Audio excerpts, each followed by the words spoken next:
ಶಾಸಕರಾದಂಥ doctor Yathindra ಅವರೇ, ಶಾಸಕರು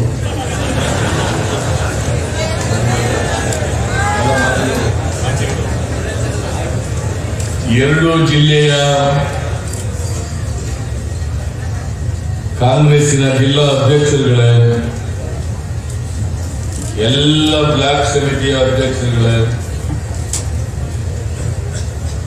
ಮಾಜಿ ಶಾಸಕರುಗಳೇ, ಮಾಜಿ ಲೋಕಸಭಾ ಸದಸ್ಯರೇ,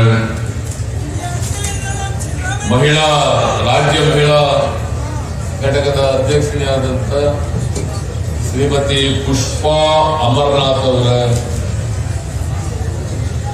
ಒಬಿಸಿ ಅಧ್ಯಕ್ಷರಾದಂಥ ಲಕ್ಷ್ಮೀನಾರಾಯಣ ಅವರ, ವೇದಿಕೆ ಮೇಲೆ ಜಿಲ್ಲೆಯ ಬಹಳ ಜನ ಮುಖಂಡಗಳಿದ್ದಾರೆ, ಕಾಂಗ್ರೆಸ್ ಮುಖಂಡರು, ಚುನಾಯಿತ ಪ್ರತಿನಿಧಿಗಳಿದ್ದಾರೆ, ಎಲ್ಲ ಸ್ನೇಹಿತರೇ, ಇಲ್ಲಿ ಇಷ್ಟೊಂದು ದೊಡ್ಡ ಸಂಖ್ಯೆಯಲ್ಲಿ ಆಗಮಿಸಿರ್ತಕ್ಕಂಥ ಆತ್ಮೀಯ ಬಂಧುಗಳೇ, ತಾಯಂದಿರೇ, ಪಕ್ಷದ ಎಲ್ಲ ಅಭಿಮಾನಿಗಳೇ, ಮಾಧ್ಯಮದ ಗೆಳೆಯರೇ, ಇಲ್ಲಿಯವರೆಗೆ ನಮ್ಮ ಎಲ್ಲ ಮುಖಂಡರುಗಳು, ಅದರಲ್ಲೂ ವಿಶೇಷವಾಗಿ ನಮ್ಮ ಮದುಮಗ ಧ್ರುವನಾರಾಯಣ್,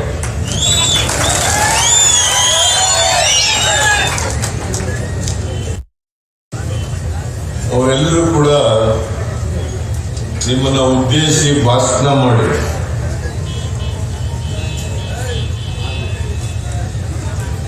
ಚಾಮರಾಜನಗರ ಲೋಕಸಭಾ ಕ್ಷೇತ್ರದ ಜನತೆ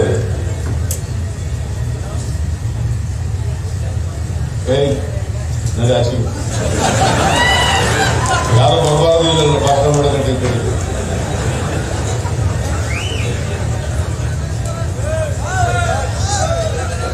ಈಗ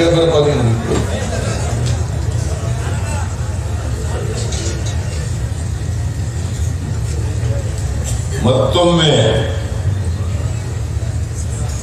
ಕಾಂಗ್ರೆಸ್ ಪಕ್ಷವನ್ನ, ಕಾಂಗ್ರೆಸ್ ಪಕ್ಷದ ಅಭ್ಯರ್ಥಿ ಧ್ರುವನಾರಾಯಣ್ ಅವರನ್ನ ನೀವು ಆಶೀರ್ವಾದ ಮಾಡಬೇಕು ಅಂತೇಳಿ ನಿಮ್ಮಲ್ಲಿ ಮನವಿಯನ್ನು ಮಾಡಿದ್ದಾರೆ. ಕಾಂಗ್ರೆಸ್ ಪಕ್ಷದ ವತಿಯಿಂದ ಈ ಒಂದು ಪರಿವರ್ತನಾ ಯಾತ್ರೆ ಎಲ್ಲ ಜಿಲ್ಲೆಗಳಲ್ಲಿ ಇವತ್ತು ಹಮ್ಮಿಕೊಂಡಿದ್ದಾರೆ. ಆ ಪ್ರಯುಕ್ತ ಚಾಮರಾಜನಗರ ಲೋಕಸಭಾ ಕ್ಷೇತ್ರದಲ್ಲೂ ಕೂಡ ಇವತ್ತು ನಡೀತಾ ಇದೆ.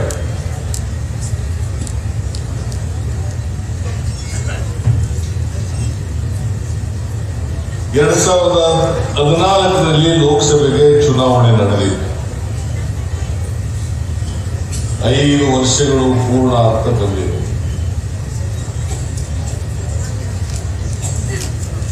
ಮೊದಲನೇ ಎರಡನೇ ಹಂತದ ಲೋಕಸಭಾ ಚುನಾವಣೆ ಏಪ್ರಿಲ್ 18ನೇ ತಾರೀಕು ನಡೀತಾ ಇದೆ. 12ನೇ ತಾರೀಕು ಮೊದಲನೇ ಹಂತದ ಚುನಾವಣೆ. ಈ ಬಾರಿ 7 ಹಂತಗಳಲ್ಲಿ ಈ ಚುನಾವಣೆಗಳು ನಡೀತಾ ಇದೆ. ಕರ್ನಾಟಕದಲ್ಲಿ 2 ಹಂತದಲ್ಲಿ ನಡೀತಾ ಇದೆ. ಒಂದು ಏಪ್ರಿಲ್ 18, ಇನ್ನೊಂದು ಏಪ್ರಿಲ್ 23. ಏಪ್ರಿಲ್ 18ನೇ ತಾರೀಕು ಕರ್ನಾಟಕದ 14 ಲೋಕಸಭಾ ಕ್ಷೇತ್ರಗಳಲ್ಲಿ ದಾವಣಗೆರೆ ಬಿಟ್ಟು ಹಳೆ ಮೈಸೂರು ಭಾಗದಲ್ಲಿ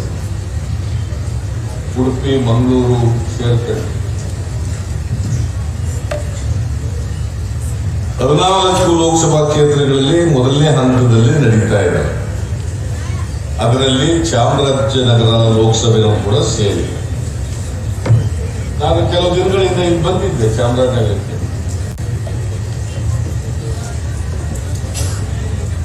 ಅವತ್ತು ಕೋಟೆಗಳು ಇಲ್ಲಿಗೆ ಬಂದಿದ್ದೆ. ಇಲ್ಲಿಗೆ ಬಂದಿದ್ದೆ 10 ವರ್ಷಗಳು. ಧ್ರುವನಾರಾಯಣ ಅವರ ಲೋಕಸಭೆಯ 10 ವರ್ಷಗಳು ಕೈಪಿಡಿಯನ್ನು ಬಿಡುಗಡೆ ಮಾಡಲಿಕ್ಕೆ ನಾನು ಇದ್ದು.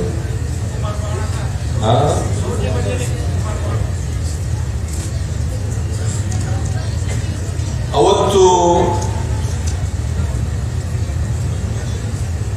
ನಾನು ಅದನ್ನು ಬಿಡುಗಡೆ ಮಾಡಿ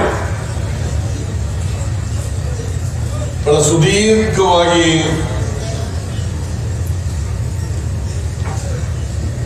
ಧ್ರುವನಾರಾಯಣ ಅವರ ಸಾಧನೆಗಳು, ಧ್ರುವನಾರಾಯಣರವರು ಎಷ್ಟು ಕ್ರಿಯಾಶೀಲ ಲೋಕಸಭಾ ಸದಸ್ಯ, ಜನಪರವಾದಂಥ ಅಭಿವೃದ್ಧಿ ಪರವಾದಂಥ ಕಾಳಜಿ ಇರ್ತಕ್ಕಂಥವರು ಅನ್ನೋದ್ರ ಬಗ್ಗೆ ಬಹಳ ದೀರ್ಘವಾಗಿ ಮಾತನಾಡಿದರು. ನಿಮ್ಮ ಮುಂದೆ ಕಿರುಹೊತ್ತಿಗೆಯನ್ನು ಕೂಡ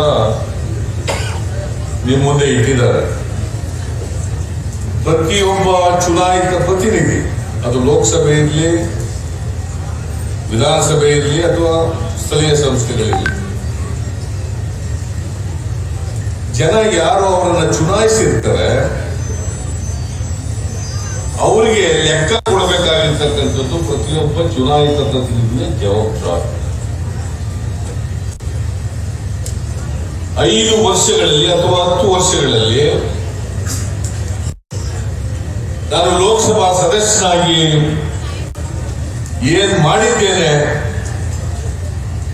ಏನ್ ಪ್ರಯತ್ನ ಮಾಡಿದ್ದೇನೆ ಅಂತಕ್ಕಂಥದನ್ನ ಆ ಕಿರುಹೊತ್ತಿಗೆಯ ಮೂಲಕ ಧ್ರುವನಾರಾಯಣರವರು ನಿಮ್ಮ ಮುಂದೆ ಇಟ್ಟಿದ್ದಾರೆ. ಅನೇಕ ಜನ ಕಿರುಹೊತ್ತಿಗೆಯನ್ನ ಓದಿದ್ದೀರಿ ಅಂತಕ್ಕಂಥದ್ದು ನನ್ನ ಭಾವ. ಆ ಕಿರುಹೊತ್ತಿಗೆಯನ್ನ ಓದಿದ್ರೆ ನನಗೆ ನಂಬಿಕೆ ಇದೆ, ವಿಶ್ವಾಸ ಇದೆ, ಚಾಮರಾಜನಗರದ ಮತದಾರರು 100% ಧ್ರುವನಾರಾಯಣರವರನ್ನ ಮತ್ತೆ ಆಶೀರ್ವಾದ ಮಾಡಿ ಲೋಕಸಭೆಗೆ ಕಳಿಸ್ತಾರೆ. ನಾನು ಇವತ್ತು ಪ್ರಚಾರಕ್ಕೋಸ್ಕರ ಈ ಮಾತುಗಳನ್ನ ಹೇಳ್ತಾ ಇಲ್ಲ. ಇದು 17ನೇ ಲೋಕಸಭಾ ಚುನಾವಣೆ. ಸಿದ್ದರಾಮಯ್ಯ ಕೂಡ ಆಗಿದ್ರು, ಒಮ್ಮೆ 2 ಸಾರಿ ಆಗಿದೆ. ಸಾರಿ, ನಾನು ಒಂದೇ ಅಂತ 2 ಸಾರಿ. ನಾನೇ ಮಾಡಿರಲಿಲ್ಲ, ಜನ ಮಾಡಿದ್ರಪ್ಪ, ನಾನೇನು ಮಾಡ್ತೀನಿ.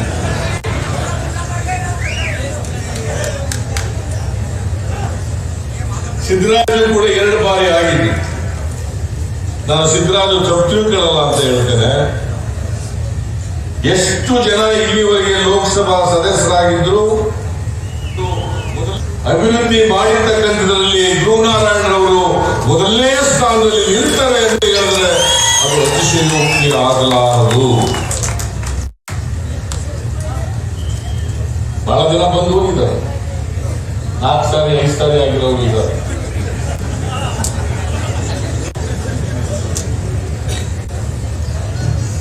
ಇವತ್ತು ಸಾಕ್ಷಿ ಚಾಮರಾಜನಗರದಲ್ಲಿ ಅನೇಕ ಸಾಕ್ಷಿಗಳಿದ್ದಾವೆ, ಆಧಾರಗಳಿದ್ದಾವೆ. ಮೆಡಿಕಲ್ ಕಾಲೇಜ್ ಇರ್ಬೋದು, ಇಂಜಿನಿಯರಿಂಗ್ ಕಾಲೇಜ್ ಇರ್ಬೋದು, ಕೃಷಿ ಕಾಲೇಜ್ ಇರ್ಬೋದು, ನಳಂದ ವಿಶ್ವವಿದ್ಯಾಲಯ ಇರ್ಬೋದು,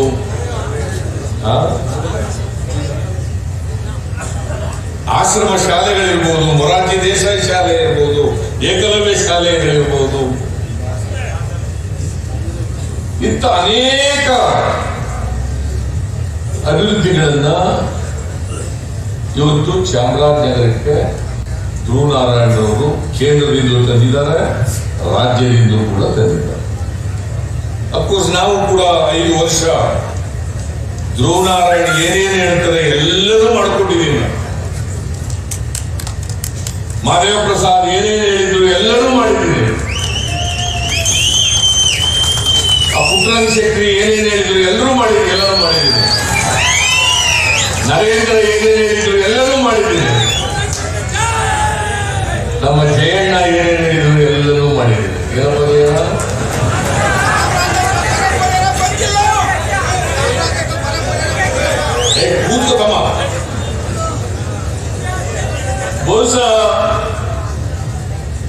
ಸುಮಾರು 5 ವರ್ಷದಲ್ಲಿ ನಮ್ಮ ಸರ್ಕಾರ ಇದ್ದಾಗ ಇವರೆಲ್ಲರೂ ಕೂಡ ಶಾಸಕರಾಗಿದ್ದಾಗ ಮಾದೇವಪ್ಪನವರು ಸೇರಿ ನಾನು ಸೇರಿ ಮಾದೇವಪ್ಪನವ್ರ ಕ್ಷೇತ್ರದಲ್ಲಿ ಇಲ್ಲಿಗೆ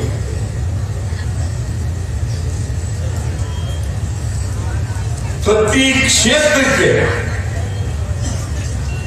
2,000ಕ್ಕೂ ಹೆಚ್ಚು ಕೋಟಿ ರೂಪಾಯಿಗಳನ್ನು ಅನುದಾನವನ್ನು ಯಾರು ಕೊಟ್ಟಿದ್ರೆ ಅದು ನಮ್ಮ ಸರ್ಕಾರ ಅಂತಕ್ಕಂಥದ್ದನ್ನು ತಮಗೆ ತಿಳಿಸಲಿಕ್ಕೆ ಬಯಸ್ತಾ ಇದ್ದೇನೆ.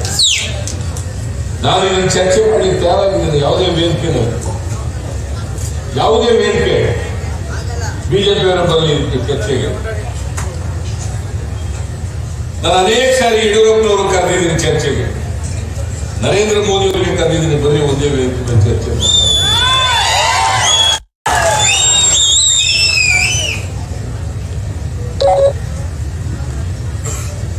ಯಾಕೆಂದ್ರೆ ನಾವು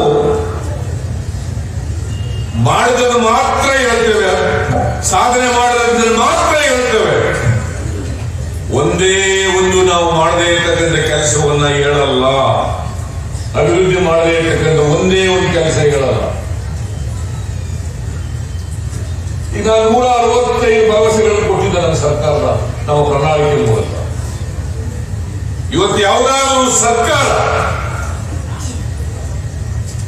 165 ಭರವಸೆಗಳನ್ನ ಈಡೇರಿಸತಕ್ಕಂಥ ಸರ್ಕಾರ ಇದ್ರೆ ಅದು ನಮ್ಮ ಸರ್ಕಾರ ಅಂತಕ್ಕಂಥದನ್ನ ಹೆಮ್ಮೆಯಿಂದ ಹೇಳಬೇಕು. ಅದು ನಿಮ್ಮ ಸರ್ಕಾರ ಅಂತಕ್ಕಂಥದನ್ನ ಹೆಮ್ಮೆಯಿಂದ ಹೇಳಬೇಕು. ಹೇಳಿ ನೋಡೋಣ, ಬೇರೆಯವರು ಹೇಳಿ. ಈಗ ನರೇಂದ್ರ ಮೋದಿ ಅವರು 5 ವರ್ಷ ತುಂಬಿಸಿಲ್ಲ, ಬೇಗೆ 5 ವರ್ಷ. ಅವ್ರು ಹೇಳಿ ಏನೇನು ಹೇಳಿದ್ರೆ, ಏನೇನು ಮಾಡಿದೀವಿ ಅಂತ ಹೇಳಿ. ಬಹುಶಃ ನನ್ನ ಅನುಭವದಲ್ಲಿ, ನಾನು 40 ವರ್ಷಗಳಿಂದ ರಾಜಕೀಯದಲ್ಲಿದ್ದೇನೆ. ನರೇಂದ್ರ ಮೋದಿಯಷ್ಟು ಸುಳ್ಳು ಹೇಳದಂತ ಪ್ರಧಾನಮಂತ್ರಿ ಸ್ವತಂತ್ರ ಭಾರತದಲ್ಲಿ ಯಾವ ಪ್ರಧಾನಮಂತ್ರಿನೂ ಕೂಡ ಇರಲಿಲ್ಲ ಅಂತ ಹೇಳಿದ್ರೆ ಅದು ಅತಿಶಯೋಕ್ತಿಯಲ್ಲ.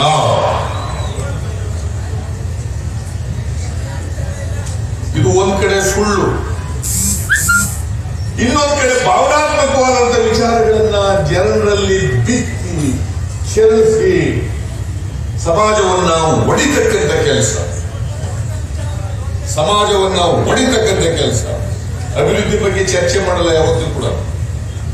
ನರೇಂದ್ರ ಮೋದಿ ಅವರು 2 ಬಾರಿ ಬಂದು ಹೋಗಿದ್ದಾರೆ ಈಗ ಲೋಕಸಭಾ ಚುನಾವಣಾ ಪ್ರಚಾರಕ್ಕೆ. ಒಮ್ಮೆ ಹುಬ್ಬಳ್ಳಿಗೆ, ಇನ್ನೊಮ್ಮೆ ಗುಲ್ಬರ್ಗ. ನೀವು ಅವ್ರ ಭಾಷಣಗಳನ್ನು ನೋಡಿ, ಟಿವಿನಲ್ಲಿ ನೋಡಿ ಅಥವಾ ಪತ್ರಿಕೆಗಳಲ್ಲಿ ನೋಡಿ. ಎಲ್ಲಿಯಾದರೂ ಕೂಡ 2014ರಲ್ಲಿ ಏನು ಹೇಳಿದ್ದೆ, ಏನ್ ಜಾರಿಯಾಗಿದ್ದಾವೆ, ಎಷ್ಟು ಫಲಪ್ರದ ಆಗಿದೆ, ಅವ್ರ ಸಾಧನೆಗಳೇನು ಅಂತೇಳಿ ಎಲ್ಲರೂ ಕೂಡ ಹೇಳಿಲ್ಲ. ಅದರ ಬದಲಿಗೆ ಏನ್ ಹೇಳ್ತಾರೆ, ರಾಮ ಮಂದಿರ, ಹಿಂದುತ್ವ, ಸರ್ಜಿಕಲ್ ಸ್ಟ್ರೈಕು,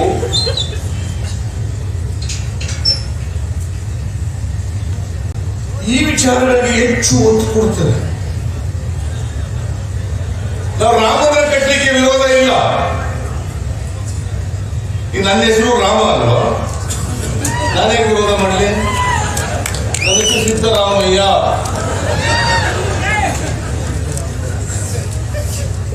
ಸಿದ್ಧ ರಾಮ, ಸಿದ್ಧ ಅಂದ್ರೆ ರೆಡಿ ಇರೋದು ಅಂತ.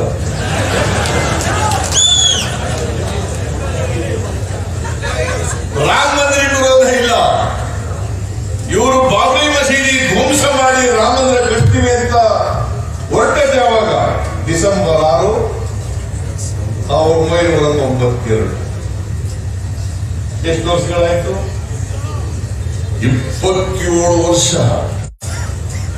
ಪ್ರತಿ ಚುನಾವಣೆ ಬಂದಾಗ ರಾಮ ಮಂದಿರ ಕಟ್ತೀವಿ. ಒಂದ್ಸಾರಿ ಇಟ್ಟಿಗೆಗಳನ್ನೆಲ್ಲ ತಗೊಂಡು ಹೋದ್ರು, ದುಡ್ಡೆಲ್ಲ ತಗೊಂಡು ಹೋದ್ರು. ಇಟ್ಟಿಗೆಗಳನ್ನ ಊರಿಂದ ಆಚೆಗೆ ಎಷ್ಟು ದುಡ್ಡೆಲ್ಲ ಜೇಬಿಗೆ ಹಾಕೊಂಡು ಒಟ್ಟೇ ಒಂದು ಗಿಲಾಕಿ ರಾಮ ಮಂದಿರ ಹೋದವರು ಕಡ್ಲೆ. ಇಟ್ಟಿಗೆನೂ ತಗೋಬೋದಿಲ್ಲ. ನನಗೆ ಊರಿಂದ ಆಚೆ ಎಸೆಯೋದು, ದುಡ್ಡು ಮಾತ್ರ ಕಿಸೆಗೆ ಹಾಕೊಳ್ಳೋದು, ಹೋಯ್ತಾರೆ. ಅದು ಲೆಕ್ಕ ಕೊಟ್ಟಿದ್ದಾರ ರಾಮಂದ್ರ ಕಲೆಕ್ಟ್ ಮಾಡೋದಿಲ್ಲ, ರಾಮಂದ್ರ ಕಟ್ತೀವಿ ಅಂತ ಕೊಟ್ಟರು ಲೆಕ್ಕ. ಇವತ್ತವರೆಗೆ ರಾಮಂದ್ರ ಕಟ್ಟಕ್ಕಾಗಿಲ್ಲ. ಚುನಾವಣೆ ಅಂತ ಮಾತ್ರ ರಾಮಂದ್ರ ಕಟ್ತೀವಿ. ಇದಕ್ಕಿಂತ ಜನರಿಗೆ ಮಾಡತಕ್ಕಂಥ ದ್ರೋಹ, ನಂಬಿಕೆ ದ್ರೋಹ ಇಲ್ಲ ಅಂತಕ್ಕಂಥದ್ದನ್ನು ನೀವು ಅರ್ಥ ಮಾಡ್ಕೋಬೇಕಾಗ್ತದೆ. ದ್ರೋಹ. ನರೇಂದ್ರ ಮೋದಿಯವರು ಏನೆಲ್ಲ ಹೇಳಿದರು, ಅಚ್ಚೇ ದಿನ ಯಾರ್ಯಾರ ಬಂತ ಅಚ್ಚೇ ದಿನ? ಬಡವರು ಬಂತ, ರೈತರಿಗೆ ಬಂತ, ಮಹಿಳೆಯರಿಗೆ ಬಂತ, ನಿರುದ್ಯೋಗಿ ಯುವಕರಿಗೆ ಬಂತ, ದಲಿತರಿಗೆ ಬಂತ, ಅಲ್ಪಸಂಖ್ಯಾತರಿಗೆ ಬಂತ? ಇಲ್ಲ. ಯಾರಿಗೆ ಬಂದದ್ದು ಹಾಗಾದ್ರೆ? ಅಂಬಾನಿ, ಅದಾನಿ, ಮಲ್ಯ, ನೀರವ್ ಮೋದಿ, ಚೋಕ್ಸಿ, ಇವರು ಬಂತ ಹೊತ್ತು ಅಚ್ಚೇ ದಿನ. ಅಮಿತ್ ಶಾ ಬಂತ ಹೊತ್ತು ಅಚ್ಚೇ ದಿನ. ನರೇಂದ್ರ ಮೋದಿ ಬಂತ ಹೊತ್ತು ಅಚ್ಚೇ ದಿನ. ಬಡವರಿಗೆ, ರೈತರಿಗೆ, ಮಹಿಳೆಯರಿಗೆ ಬರಲಿಲ್ಲ. ಹೇಳಿ ಬಂದಿದ್ರೆ ರೈತರು ಈ ದೇಶದ ಬೆನ್ನೆಲುಬು. ನಾನು ನಿಯೋಗ ಕರ್ಕೊಂಡು ಹೋಗಿ ನರೇಂದ್ರ ಮೋದಿ ಅವ್ರ ಬಳಿಗೆ. ಬರಗಾಲ 2 ವರ್ಷ, ಭೀಕರವಾದಂತಹ ಬರಗಾಲ, 15, 16, 16, 17 ಎಲ್ಲ ಆಲ್ ಪಾರ್ಟಿ ಡೆಲಿಗೇಷನ್ ಕರ್ಕೊಂಡು ಹೋದೆ. ಅನಂತಕುಮಾರ್, ಸದಾನಂದ ಗೌಡ, ಜಗದೀಶ್ ಶೆಟ್ಟರ್, ಈಶ್ವರಪ್ಪ, ಶೋಭಾ ಕರಂದ್ಲಾಜೆ, ರೇವಣ್ಣ, ಎಚ್ ಡಿ ರೇವಣ್ಣ, ಇವೆಲ್ಲ all party delegation. Narendra Modi ಅವರ ನಾನು ಕೈ ಜೋಡಿಸಿ ಪ್ರಾರ್ಥನೆ ಮಾಡಿದೆ. ನರೇಂದ್ರ ಮೋದಿ, ನಮ್ಮಲ್ಲಿ ಭೀಕರವಾದಂತ ಬರಗಾಲ ಇದೆ, ಅದಕ್ಕೆ ಆಲ್ ಪಾರ್ಟಿ ಡೆಲಿಗೇಷನ್ ಬಂದಿದ್ದೀವಿ. ದಯಮಾಡಿ ರೈತರದು ಸಾಲ ಮನ್ನಾ ಮಾಡ್ರಿ ಒಂದ್ಸಾರಿ ಅಂತ ಕೈ ಜೋಡಿಸಿ ಹೋಗಲ್ಲ. ಏನ್ ಮಾಡಿದ್ರು ಕೂಡ ನರೇಂದ್ರ ಮೋದಿ ಅವರು ಸಾಲ ಮನ್ನಾ ಮಾಡಕ್ ಆಗಲ್ಲ. ಯಾರು ಹೇಳಿದ್ರು ಇದನ್ನ? ಮಿಸ್ಟರ್ ಮೋದಿ.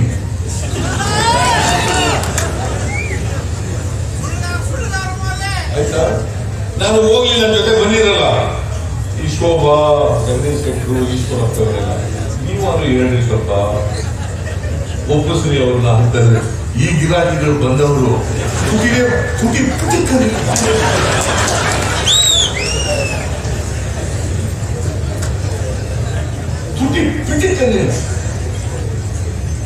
ಇವರಿಗೆ ರೈತರ ಬಗ್ಗೆ ಮಾತಾಡ್ಲಿಕ್ಕೆ ಯಾವ್ದಾದ್ರು ನೈತಿಕತೆ ಇದೆ ಅಂದ್ರೆ ಹೇಳಿ ನೋಡ. What moral right they have? ರೈತರ ಬಗ್ಗೆ ಮಾತಾಡಕ್ಕೆ ಯಾವುದೇ ನೈತಿಕತೆ ಇಲ್ಲ ಇವರಿಗೆ.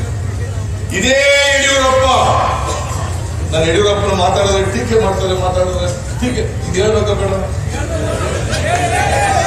ಅದಕ್ಕೊಂದು ಜಾತಿ ದಂಡ ಹಾಕ್ಬಿಡ್ತಾರೆ. Mister Yediyurappa on the floor of the house, in the upper house, he made a statement. It is on record. Lakshminarayana ಇದ್ದಾರೆ, ನಿಮ್ಗೆ ಗೊತ್ತಿರ್ಬೇಕು. ಇವರು ಅಲ್ಲೇ ಇದ್ರು ಆ ಕಾಲದಲ್ಲಿ. December 30, 2009. I am distinctly remembering the date. December 30, 2009.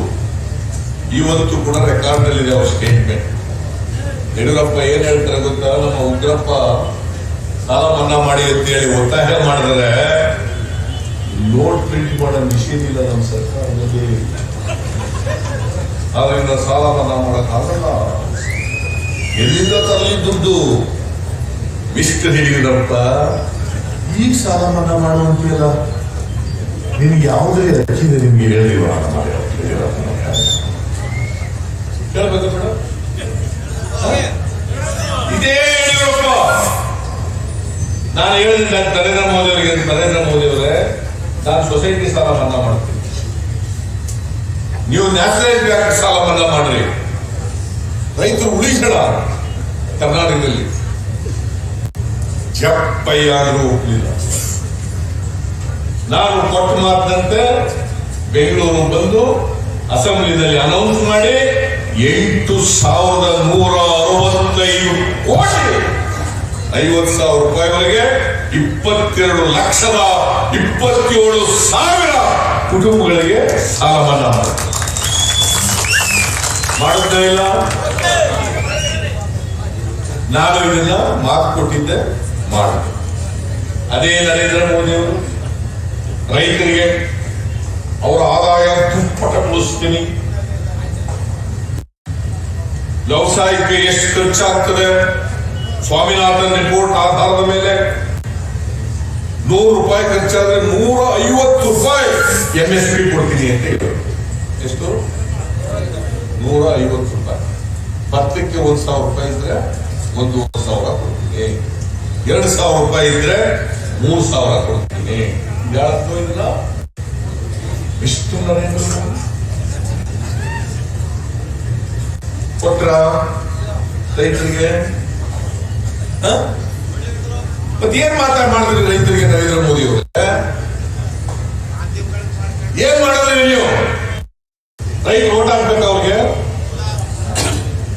ಇವತ್ತು ಸಮ್ಮಿಶ್ರ ಸರ್ಕಾರದಲ್ಲಿ ನಾವು ಬ್ಯಾಂಕ್ ಸಾಲ ಕೂಡ ಮನ್ನಾ ಮಾಡ್ತೀವಿ ಅಂತ ಹೇಳಿ ನಮ್ಮ ಕಾಮನ್ ಮಿನಿಮಮ್ ಪ್ರೋಗ್ರಾಮ್ ಒಪ್ಕೊಂಡಿದ್ದೀವಿ.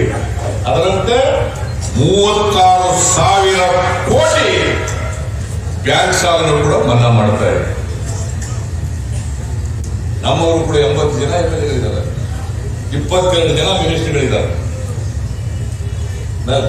ಕುಮಾರಸ್ವಾಮಿ ಸರ್ಕಾರದಲ್ಲಿ 22 ಜನ ನಮ್ಮ ಪಾರ್ಟಿಯವರು ಮಿನಿಸ್ಟರ್ಗಳಿದ್ದಾರೆ. ನಾವು ಮಾಡೋದು ನರೇಂದ್ರ ಮೋದಿ ಏನು ಮಾಡ್ತಿಲ್ಲ, ಅಚ್ಚೇದಿಲ್ಲ. ಪಾಪ ಇಲ್ಲೆಲ್ಲ ಹೆಣ್ಮಕ್ಳಿದ್ದಾರೆ.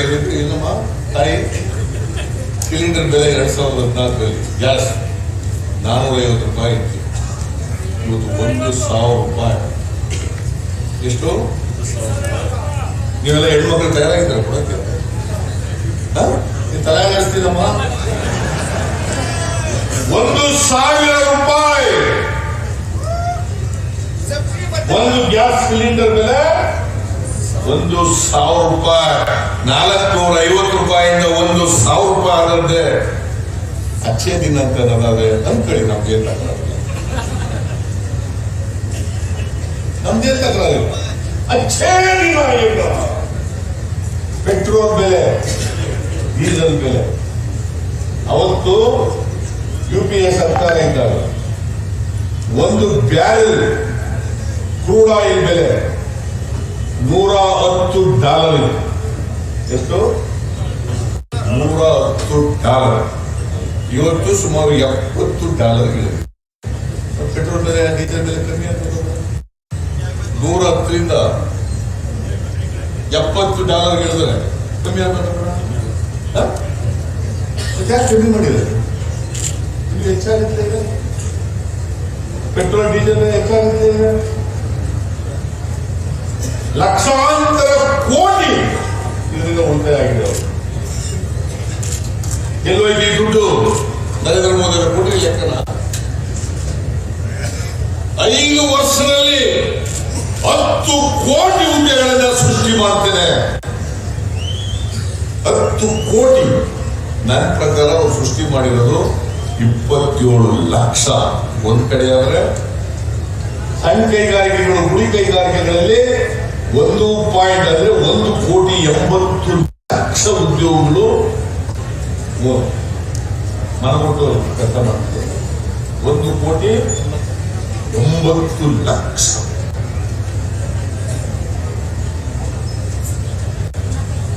ಇದಕ್ಕೋಸ್ಕರ ಓಟ್ ಹಾಕ್ಬೇಕು, ಅವರಿಗೆ ಉದ್ಯೋಗ ಕೊಟ್ಟ. ಕೂತ್ಕೊಂಡ್ರೆ ಯಾಕೆ ಹೋಯ್ತಾ ಇದ್ದೀರಿ?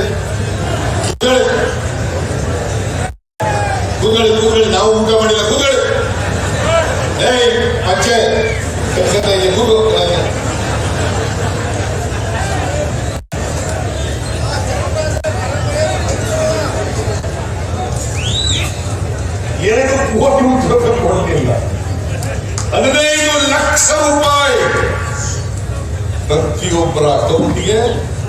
ಪ್ರತಿಯೊಬ್ಬರ ಅಕೌಂಟಿಗೆ ಜಮಾ ಮಾಡ್ತೀನಿ. ನೀವು ಹೇಳಪ್ಪ, ಯಾರಿಗಾದ್ರೂ 15 ರೂಪಾಯಿ ಬಂದಿದ್ರೆ ನಾನು ಮೋದಿ ಟೀಕೆ ಮಾಡೋದನ್ನು ಬಿಟ್ಟುಬಿಡ್ತೀನಿ. ಯಾವ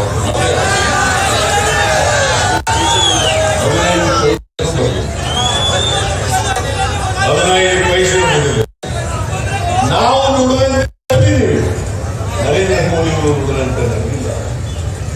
ಸುಳ್ಳು ಹೇಳಿದ್ರು, ದೇಶದ ಜನರಿಗೆ ಮೋಸ ಮಾಡಿದ್ರು, ನಂಬಿಕೆ ದ್ರೋಹ ಮಾಡಿದ್ರು. ಇದು ಇವತ್ತು ಈ ಚುನಾವಣೆ ಚರ್ಚೆ ಆಗ್ತಕ್ಕಂಥದ್ದು. ರಾಮ ಮಂದಿರ, ಹಿಂದುತ್ವ ಇದೆಲ್ಲ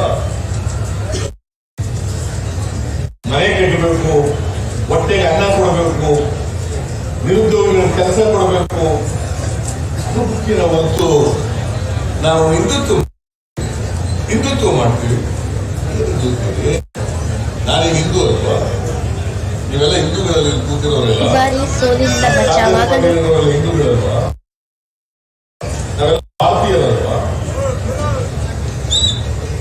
ಈ ಸುಳ್ಳು ಹೇಳಿ ಸಮಾಜ, ದೇವರು, ಜಾತಿ ಹೆಸರಿನಲ್ಲಿ ಹೊಡೆದು ನುಚ್ಚೂರು ಮಾಡಿ ಹಿಂದುತ್ವದ ಹೆಸರಿನಲ್ಲಿ ಮತಗಳನ್ನ ಧ್ರುವೀಕರಣ ಮಾಡ್ತಕ್ಕಂಥ ಕೆಲಸವನ್ನ ಮಾಡ್ತಾ ಇದ್ದಾರೆ.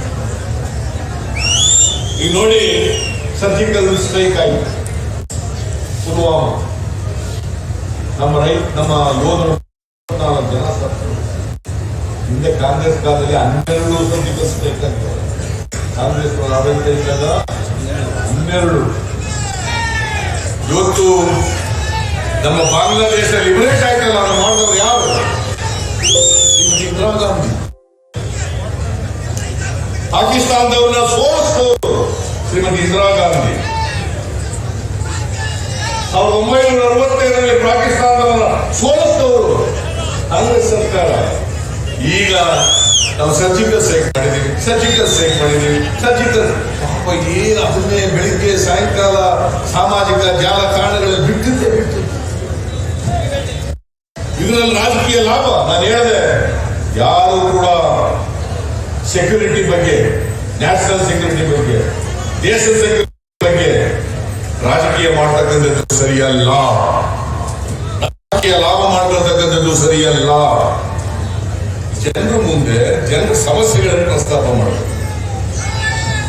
ಇವತ್ತು ಅವನ ಅನಂತಕುಮಾರ್ ಹೆಗ್ಡೆ ಮಂತ್ರಿ, ಅನಂತಕುಮಾರ್ ಹೆಗ್ಡೆ ಅವ್ರ ಪಾರ್ಟಿನಲ್ಲಿ ನರೇಂದ್ರ ಮೋದಿ ಸರ್ಕಾರದಲ್ಲಿ ಮಂತ್ರಿ, 5 ಸಾರಿ ಲೋಕಸಭಾ ಸಂವಿಧಾನದ ರೀತಿಗೆ ಪ್ರಮಾಣ ಮಾಡಿ ಸಂವಿಧಾನವನ್ನು ಎತ್ತಿಡ್ತೀನಿ ಅಂತ ಹೇಳಿರ್ತಕ್ಕಂಥವ್ರು. ಇವತ್ತು ಬಾಬಾ ಸಾಹೇಬ್ ಅಂಬೇಡ್ಕರ್ ಅವರು ಕೊಟ್ಟಿರ್ತಕ್ಕಂಥ ಸಂವಿಧಾನ ದಲಿತರು, ಬಡವರು, ಹಿಂದುಳಿದವರು, ಅಲ್ಪಸಂಖ್ಯಾತರು, ಇವತ್ತೆಲ್ಲ ಜನರಿಗೂ ಕೂಡ ರಕ್ಷಣೆ ಸಿಕ್ಕಿದೆ. ಸಂವಿಧಾನ ಸಿಕ್ಕಿದ್ದ, ಸಂವಿಧಾನ ಸಿಕ್ಕಿದ್ದ. ಈ ಸಂವಿಧಾನ ಕೊಟ್ಟವರು ಯಾರು? ಕಾಂಗ್ರೆಸ್ ಸರ್ಕಾರ. ಬಾಬಾ ಸಾಹೇಬ್ ಅಂಬೇಡ್ಕರ್ ಅವರು ಬರ್ಕೊಟ್ಟದ್ದು. ನೀವು ಅದನ್ನೇ ನಾಶ ಮಾಡಕ್ ಕೊಟ್ಟಿದ್ದೀರಲ್ಲ, ಆ ಪಕ್ಷನ ಹೊಗಳ್ತೀರಲ್ಲ, ಭಾರತೀಯ ಜನತಾ ಪಕ್ಷವನ್ನು ಹೊಗಳ್ತೀರಲ್ಲ, ನಿಮಗೆ ನಾಚಿಕೆ ಆಗಲ್ವಾ ಅಂತೇಳಿ ಇವತ್ತು ಅವರನ್ನ ಕೇಳಬೇಕಾಗ್ತದೆ. ಯಾರೇ ಆಗಲಿ, ಸಂವಿಧಾನದ ವಿರುದ್ಧವಾಗಿರ್ತಕ್ಕಂಥವ್ರು ಯಾರೇ ಆಗಲಿ, ಅವರನ್ನ ವಿರೋಧ ಮಾಡ್ತಕ್ಕಂಥದ್ದು ಬರೀ ಕಾಂಗ್ರೆಸ್ ಜವಾಬ್ದಾರಿ ಅಷ್ಟೇ ಅಲ್ಲ, ಎಲ್ಲ ದೇಶದ ನಾಗರಿಕರ, ಪ್ರಜ್ಞಾವಂತ ನಾಗರಿಕರ ಜವಾಬ್ದಾರಿ ಅಂತಕ್ಕಂಥದ್ದನ್ನು ಇವತ್ತು ಅರ್ಥ ಮಾಡಬೇಕಾಗ್ತದೆ. ಇದೇ ಇವನು ಅನಂತಕುಮಾರ್ ಹೆಗಡೆ ಹೇಳೋದು, ನಾವು ಅಧಿಕಾರಕ್ಕೆ ಬಂದಿರೋದೇ ಸಂವಿಧಾನ ಬದಲಾವಣೆ ಮಾಡಲಿಕ್ಕೆ. ನಿಮಗೆ RSS ಸಹ ಸಂಚಾಲಕ ಸಿದ್ದರಾಮಯ್ಯ ಯಾರು ಗೊತ್ತಾ? ವಿಷ್ಣು ಭಾಗವತ್ ಏನ್ ಹೇಳಿದ್ರು ಗೊತ್ತಾ? ಅವರು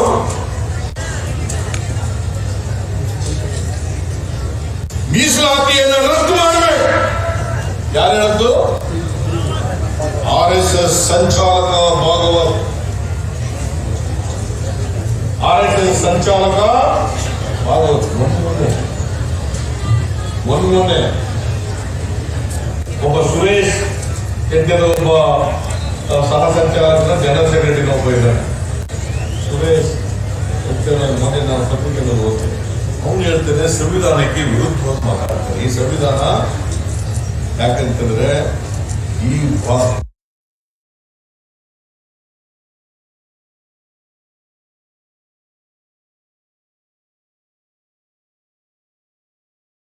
ಕಾರ್ಯಾಧ್ಯಕ್ಷರಾದಂತಹ ಶ್ರೀ ಈಶ್ವರ ಖಂಡ್ರೆ ಅವರ